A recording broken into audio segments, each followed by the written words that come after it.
గడిచిన 50 సంవత్సరాలుగా చూసుకుంటే బంగారం ధర ఎప్పుడూ తగ్గలేదు.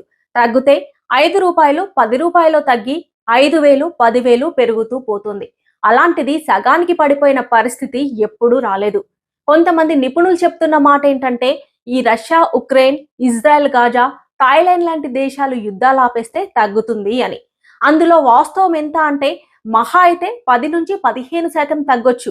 అంటే ఇప్పుడున్న రూ. 1,00,000 24 క్యారెట్ల 10 గ్రాముల బంగారం 90,000కు లేదా 85,000కు రావచ్చు. ఏదైనా దేశం ఆర్థికంగా దివాలా తీస్తే ఆ దేశంలో నిల్వ ఉన్న బంగారాన్ని అమ్మేస్తే ఇంకో 5% తగ్గొచ్చు. అప్పుడు మహా అయితే 80,000 వరకు తగ్గుతుంది. ఇంతకు మించి తగ్గే అవకాశం ఎట్టి పరిస్థితుల్లోనూ లేదు. ఇలా జరగాలంటే ముందుగా ఈ యుద్ధాలు ఆగాలి లేదా ఏదైనా దేశం దివాలా తీయాలి. అలా జరగనంత వరకు ప్రతి సంవత్సరం 10-20% పెరుగుతూనే ఉంటుంది. కాబట్టి ఎలాంటి అపోహలు, గాలి మాటలు నమ్మకండి అని బులియన్ మార్కెట్ ఎక్స్పర్ట్స్ చెప్తున్నారు.